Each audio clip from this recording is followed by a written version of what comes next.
নমস্কার বন্ধুরা, welcome to my channel Joyshree Rannaghar. আজকে আমি আপনাদের জন্য যে রেসিপিটা নিয়ে এসেছি সেটা প্রত্যেকটা বাঙালির ঘরে ঘরেই কিন্তু উইকেন্ডে লুচি বা পরোটার সাথে আমরা সবাই করে থাকি। সেটা হচ্ছে কাশ্মীরি আলুর দম। এই কাশ্মীরি আলুর দম কিন্তু খেতে দুর্দান্ত লাগে। তাহলে চলুন তাড়াতাড়ি শুরু করা যাক। কাশ্মীরি আলুর দম বানানোর জন্য প্রথমেই আমি এরকম ছোট ছোট গোল গোল সাইজের আলু ভালো করে ধুয়ে প্রেসার কুকারে 3টে সিটি মেরে খোসা ছাড়িয়ে রেখে দিয়েছি। আর এবারে এগুলোকে আমি একটা ফর্ক দিয়ে ভালো করে এরমভাবে ফুটো ফুটো করে দেব। আর এটা করলে কিন্তু মশলাটা আলুর পুরো ভিতর অবধি ঢুকবে, সেজন্য দেখুন এরকমভাবে এটাকে আমরা করে দিচ্ছি। আর এই একই রকমভাবে বাকি আলুগুলোকেও আমরা এরকমভাবে কাঁটা চামচ দিয়ে ফুটো করে নেব। আর এদিকে একটা পেস্ট করতে হবে, তাই জন্যই 2টো মিডিয়াম সাইজের পেঁয়াজ, টমেটো, রসুন, আদা, কাঁচা লঙ্কা আর কাজু নিয়ে নিয়েছি।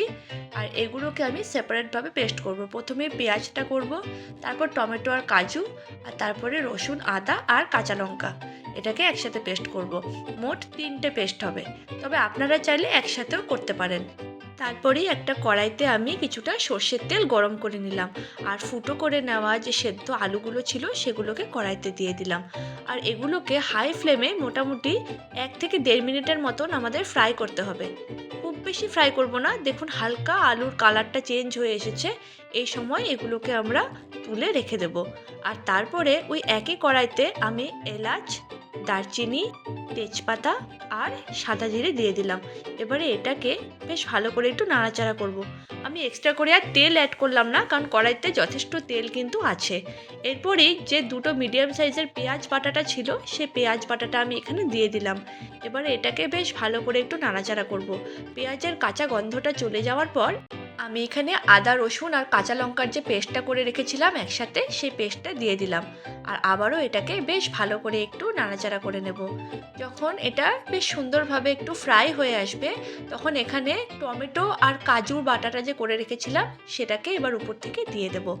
আর আবারও সবটাকে বেশ ভালো করে একটু নাড়াচাড়া করে নেব। পুরোটা যখন বেশ ভালোভাবে ফ্রাই হয়ে আসবে তখন এখানে মশলা অ্যাড করতে হবে।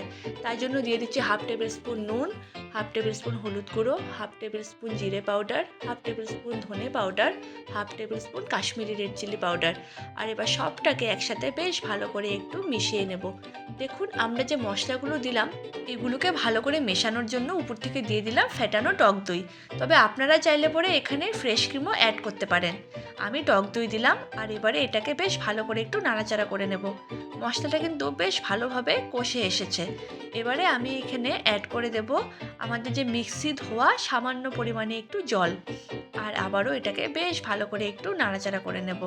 সবটা ভালো করে মিশে যাওয়ার পর আমাদের সেদ্ধ করে নেওয়া যে ফ্রাইড আলুগুলো ছিল সে আলুগুলোকে এখন আমি এখানে অ্যাড করে দেব। আর এই মশলাটার সাথে আলুগুলোকে বেশ ভালো করে একটু নাড়াচাড়া করে নেব, যাতে মশলাটা আলুর চারিদিকে সুন্দরভাবে লেগে যায়। দেখুন এটা কিন্তু সুন্দরভাবে লেগে যাচ্ছে, বেশ সুন্দর একটা গন্ধ বেরোবে।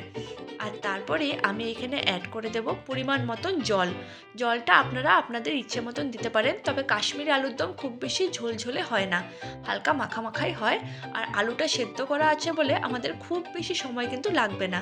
তারপরে আমি উপর থেকে 2টো চেরা কাঁচা লঙ্কা দিয়ে দিলাম। আর 5 মিনিট ফোটার পরেই আমি উপর থেকে একটু গরম মশলা গুঁড়ো আর ধনেপাতা কুচি দিয়ে দিলাম। ব্যাস আমাদের আলুর দম কিন্তু মোটামুটি রেডি। আমি এখানে অ্যাডিশনাল 1/2 টেবিল স্পুন চিনি অ্যাড করলাম, তবে এটা অপশনাল, আপনারা চাইলে এই পার্টটা স্কিপও করতে পারেন। আর ব্যাস আমাদের গরম গরম কাশ্মীরি আলুর দম কিন্তু একদম রেডি। দেখলেন তো কত ইজি ওয়েতেই এটা বাড়িতে বানিয়ে নেওয়া যেতে পারে। আপনারাও বাড়িতে ট্রাই করুন, কেমন হয় সেটা আমাকে অবশ্যই কমেন্টে জানাবেন। আর যদি প্রথমবার আমার ভিডিও দেখছেন তাহলে আমার চ্যানেলকে অবশ্যই সাবস্ক্রাইব করবেন। ভালো লাগলে সবার সাথে শেয়ার করবেন। Thanks for watching.